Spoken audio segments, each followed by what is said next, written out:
ஸ்ரீகாகுளம் கிராமத்தில் 1920 British people tribal பீப்புளை attack பண்ற மாதிரி ஸ்டார்ட் ஆகுது இந்த படம்.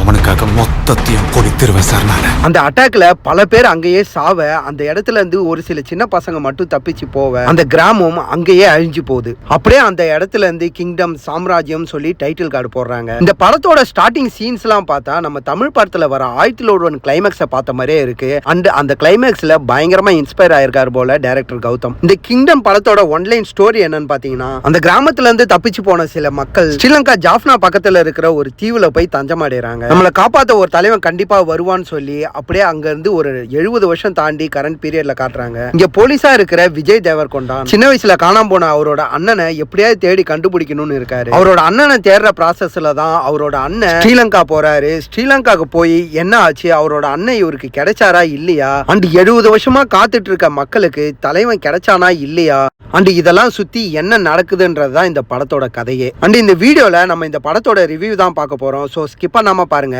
அண்ட் நீங்க இன்னும் நம்ம சேனலை சப்ஸ்கிரைப் பண்ணாம பாக்குறீங்கன்னா மறக்காம சப்ஸ்கிரைப் பண்ணிக்கோங்க. இந்த கிங்டம் படத்துல முக்கியமான கதாபாத்திரத்துல விஜய் தேவர்கொடான், சத்யதேவ், வெங்கடேஷ் விபி, ஐயப்பா இந்த மாதிரி பல பேர் நடிச்சிருக்காங்க. அண்ட் இதை தாண்டி சின்ன சின்ன கதாபாத்திரத்துல இன்னும் சில பேர் நடிச்சிருக்காங்க. இவ்வளவு பேர் நடிச்சிருக்க இந்த படம் நிஜமாவே நல்லா இருக்கா இல்லையா, அண்ட் இந்த படத்துக்கு ஓவர் ஹைப்பா என்னன்றத பார்ப்போம். இந்த படத்தோட பாசிட்டிவ் என்னன்னு பாத்தீங்கன்னா, ஃபர்ஸ்ட் விஜய் தேவர்கொடான், ரெண்டாவது அனிருத். விஜய் தேவர்கொடான் இந்த படத்துல ஒரு ஃபுல் பேக்கா பயங்கரமா பர்ஃபார்ம் பண்ணிருக்காரு. டியர் காம்ரேடுக்கு அப்புறம் எமோஷனலாவும் சரி ஆக்ஷனாவும் சரி ஒரு நல்ல பர்ஃபார்மன்ஸே கொடுத்திருக்காரு விஜய் தேவர்கொடான். அதுல குறிப்பா சொல்லணும்னா இன்டர்வல் பிளாக் அப்பையும் ப்ரீ இன்டர்வல் பிளாக் அப்பையும் வர சீன்ஸ்லாம் ரொம்பவே நல்லா பர்ஃபார்ம் பண்ணிருக்காரு. இவரோட பர்ஃபார்மன்ஸ் ஒரு பக்கம் இருந்தாலும் இதுக்கான பிஜிஎம் கொடுத்திருக்காரு இல்லையா அனிருத், அவர் தான் இந்த படத்தோட செகண்ட் ஹீரோ. எனக்கு தெரிஞ்சு தெலுங்கு இண்டஸ்ட்ரியை அனிருத் இனிமே விடாதுன்னு நினைக்கிறேன். ஏன்னா படம் ஸ்டார்டிங்ல இருந்து எண்டிங் வர எமோஷனல் ஆகட்டும் ஆக்ஷன் ஆகட்டும் எல்லா இடத்துக்குமே ஒரு பர்ஃபெக்டான பிஜிஎம் கொடுத்திருக்காரு அனிருத். இதை தாண்டி இந்த படத்துல இந்த படத்தோட சினிமோட்டோகிராஃபி, ஃபர்ஸ்ட் ஹாஃபுக்கான ஸ்கிரீன் பிளே, இது எல்லாமே இந்த படத்தோட பிளஸ் தான். எமோஷனலாவும் சரி ஆக்ஷனாவும் சரி எல்லாமே பர்ஃபெக்ட்டா கொடுத்த இந்த ஃபர்ஸ்ட் ஹாஃப் செகண்ட் ஹாஃப்ல அதை தவற விட்டாங்க. அண்ட் சப்போர்ட்டிவ் ரோல்ல நடிச்சிருக்க சத்யதேவுக்கு இந்த படத்துல ஒரு மிகப்பெரிய ரோல் ஒன்று கொடுத்திருக்காங்க. விஜய் தேவர்கொடானுக்கு எந்த அளவு முக்கிய ரோல் கொடுத்திருக்காங்களோ இந்த படத்துல அதுக்கு ஈக்குவலாவே அண்ணனா நடிச்சிருக்க சத்யதேவுக்குமே கொடுத்திருக்காங்க.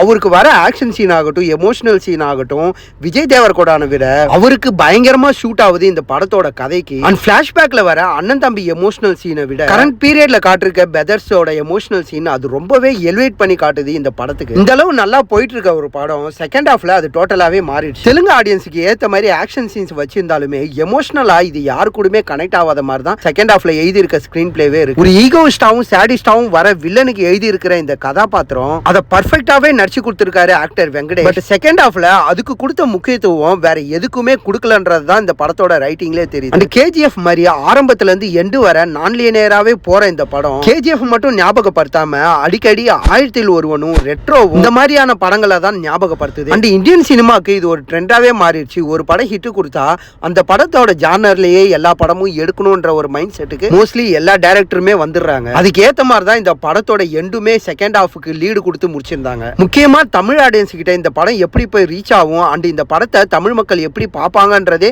ஒரு கன்ஃபியூஷன். ஏன்னா இந்த படத்துல ஹைட் பண்ணிருக்க கருத்துக்கள்லாம் அந்த மாதிரி தான் இருக்கு. ஜெர்சி மாதிரி ஒரு பெரிய ஹிட் கொடுத்த படத்தோட டைரக்டர் கௌதம் மேல இருந்த நம்பிக்கையில இந்த கிங்டமுக்கு பெரிய எதிர்பார்ப்பே இருந்துச்சு. பட் அவர் படத்தை எடுத்திருக்க விதமா இருக்கட்டும் அண்ட் ஒரு கம்யூனிட்டி மக்களை ஒரு விதமா காட்டுறதாகட்டும் இது எதுவுமே கண்டிப்பா தமிழ் ஆடியன்ஸுக்கு ஒர்க் அவுட் ஆகாது. பல வருஷமா வாழ்றதுக்கு இடம் இல்லாம அவங்களோட உரிமைக்காக போராடி போற போக்குல இஷ்டத்துக்கு விக்டிமா இருக்கவங்களே கெட்டவங்களா இருக்காங்கன்னு சொல்லி காட்டுற ஒவ்வொரு சீனுமே கண்டிப்பா தமிழ் ஆடியன்ஸுக்கு இது ஒத்தே வராது. அண்ட் இந்த மாதிரி சீன்ஸ் எல்லாம் ஒரு பெரிய அளவு எதிர்பார்ப்பு உள்ள டைரக்டர் இந்த மாதிரி எடுத்திருக்காருன்றதுதான் இங்க வருத்தமே. மொத்தத்துல இந்த படம் எப்படி இருக்குன்னு கேட்டீங்கன்னா ஒரு ஆவரேஜான படம் தான்.